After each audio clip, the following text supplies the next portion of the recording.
Hey everybody, welcome back to Embrace the Cancel.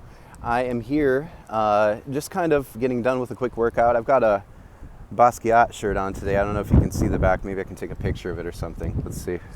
See if that worked. I hope it works. All right, I think it probably did. Anyway, so basically the thing that I want to impart to you guys today is, or the thing I want to talk about or discuss is just basically the idea of what are we doing, right? Make sure I look at the camera, right? So what are we doing? Are we doing too much? Are we doing too little? Is it possible that you're putting yourself in a box when you take others' advice? Because a lot of times what I've realized is that as soon as I start to say what it is that I'm doing or what it is that I'm planning to do, especially in environments where I'm not, marketing to a customer, or I'm not actually actively trying to, further that pursuit with people who are working in that space, what I notice is that you get a lot of, well-meaning advice about, narrowing your focus, dropping things if it's too much and you're just going to end up crashing and burning. And while it's a real possibility that can happen, right? Like, we can all crash and burn if we take on too much. I've talked in other videos about a strategy that I use called the carousel method, which kind of entails this whole process of putting things on the peripheral, not necessarily the back burner behind us like the sun back there, right?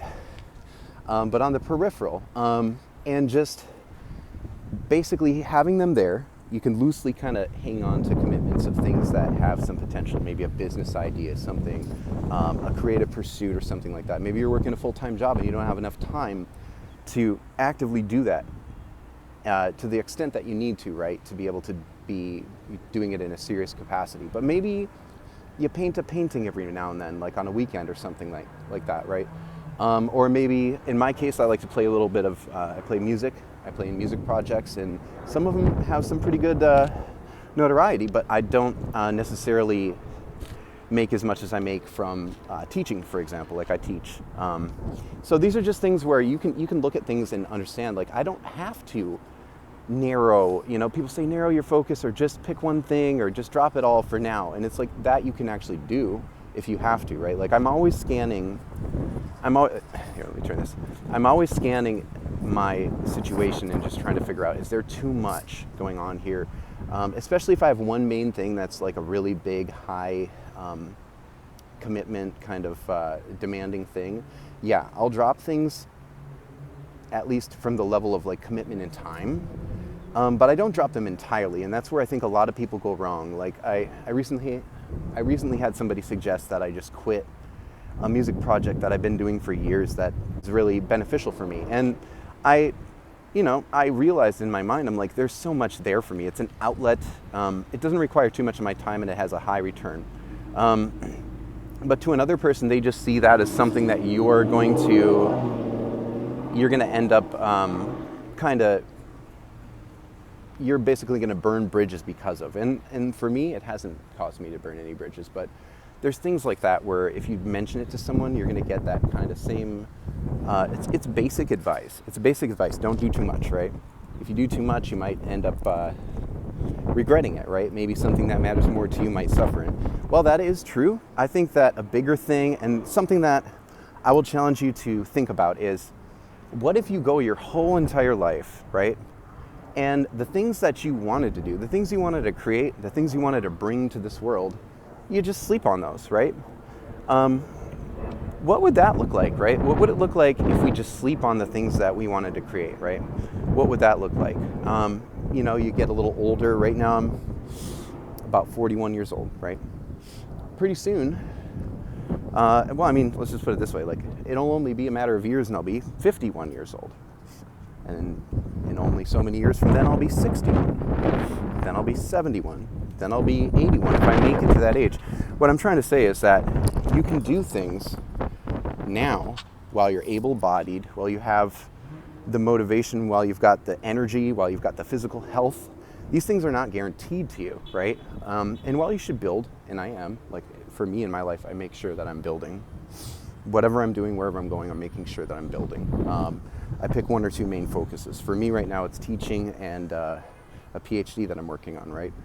But I'm an artist, so I'm always going to create, right? And this is part of that. This is part of the cancel. Part of what the cancel stands for is that we're canceling that which no longer serves us, right? But we're also choosing to embrace that which is the innermost expression of our true being. And by doing that, you have to cancel a lot of things, or at least you have to cancel this notion that you have to always be pulling back and in this reluctant kind of stage where you just kind of put the damper on everything that might actually have some benefit for you. And that's just something that I've learned over time. And a lot of times what really leads me to kind of cement that belief is the thing that happens when you don't give up on something and you give it space in your life where you kind of keep it going. And I've had so many times where it's happened where it would be a time when I don't have something coming in, like money coming in or something like that. And a thing that I've put so much effort and so much attention into over time, or at least something that I've kind of nurtured, here and there, just little seeds planted over time, ends up paying me back during times when I wouldn't have had anything. And that's the thing that I think a lot of people just don't understand is those kinds of things, they do start to add up over time. They really do. And what I'm realizing now is that it's foolishness to sit there and say, oh, you're doing too much. You need to drop all those things because you just need to focus on one thing. Otherwise, you're going to lose traction. You're not going to get ahead. I don't think it's necessarily true. I think you need to be selectively choosing to have some seeds that you're planting at all times, right? And you should have a main focus that you don't drop the ball on no matter what. That means you can drop any of those side things at any time. You can literally cut your commitment back all the way to absolutely nothing with any of the side things that you're doing. Have them be to where you can drop them and pick them up. Try to select things in your life that you can create where you can literally stop doing it for a time and come back to it. That's my advice to you. So food for thought. Have a great day. Look at that beautiful sun. Isn't that gorgeous? That is just amazing. I love that.